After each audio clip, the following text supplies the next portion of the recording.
Hey everyone, Morgan here, and I have a review of the Lion Trek portable solar generator. This thing is so cute and compact. I absolutely love it.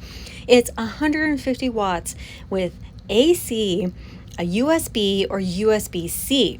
It weighs only 2.1 pounds. It can be recharged with solar or an AC wall outlet. Now I'm doing some testing here with my Garmin watch as well as my AirPods and as well as my computer. So you're going to see that I'm charging all these three things at once on this small little device. It's really impressive what it can do. Now, I'm going back and forth with this, looking at, charging my computer, which takes much more watts than, my watch or my iPods. So as I'm testing it here, we also have to keep in mind that with the charge time by the wall, it takes about an hour and 55 minutes to go from basically 0 to 100%. And then it'll take about 3 hours and 30 minutes when charged by a solar panel. It's those two main options you can charge this. Let's compare it to my head. See?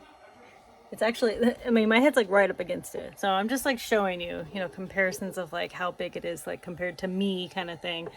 But it's very small and compact, and I love it. It's actually not that heavy, like maybe not a backpacking thing, right? But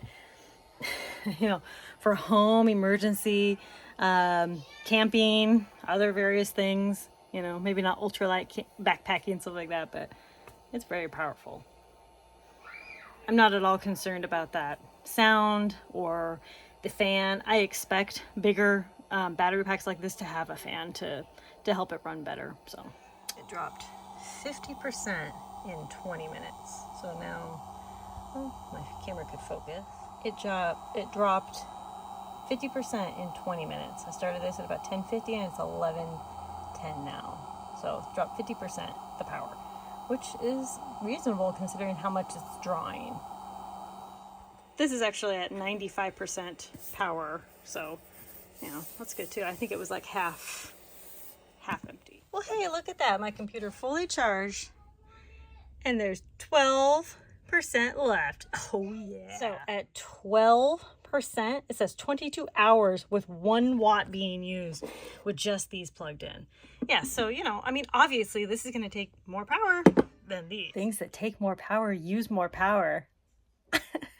It's obvious, This is all just an experiment. I just want to be clear. The sun decided to come out. It is in between some clouds, like a little, tiny bit cloudy, but I think we've paused on the rain for a minute, so I'm just going to have to keep an eye on it. But I decided to get this solar panel out, and since it has been raining a little bit, I put this in a protected bucket, and I am still charging this stuff. So, let's see. It's 17 watts that it's using and pulling, and it's charging right now with 14 hours available. So that's good. Let's let it just sit out here for a while. So the sun just went behind a cloud, but it's still pulling in 14 watts. That's pretty good.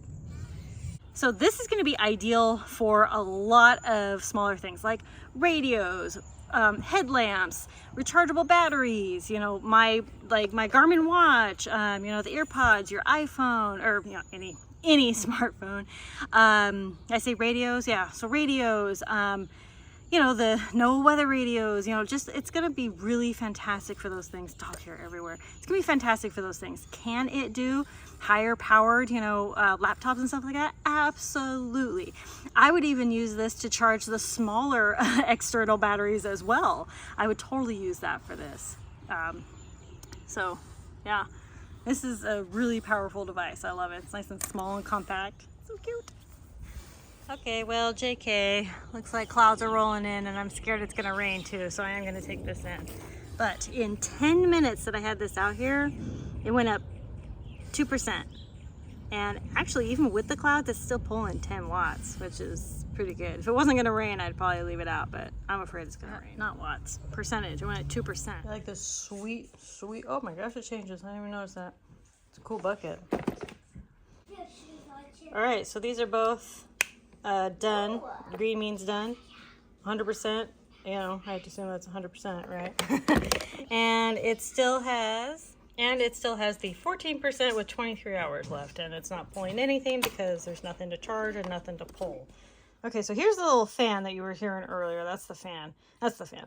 I was just moving my finger around. Now, this is another input directly for solar panels. Now, my solar panel that I had out there actually had the ability for USB directly connected to it, but a lot of solar panels have this type of input, so it does have that, which is pretty smart.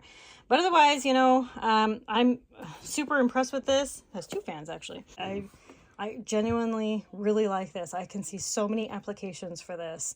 And with the higher wattage that it uses, with the two USBs and the USB-C, you know, it has a 150 watt max inverter, which is an incredible amount of power for such a tiny little thing, right? 40 watt max input, and yeah, for the DC, and yeah, just wonderful. I love it. I am super impressed, and I'm going to put a link down below to where you can go get this for yourself and check it out. I've had my eye on this for a long time, so I'm super impressed to finally have it in my hands and to be able to give a really positive review. I'm really stoked about this. So thank you all so much for watching. Conquer tomorrow by preparing today. Go check it out for yourself.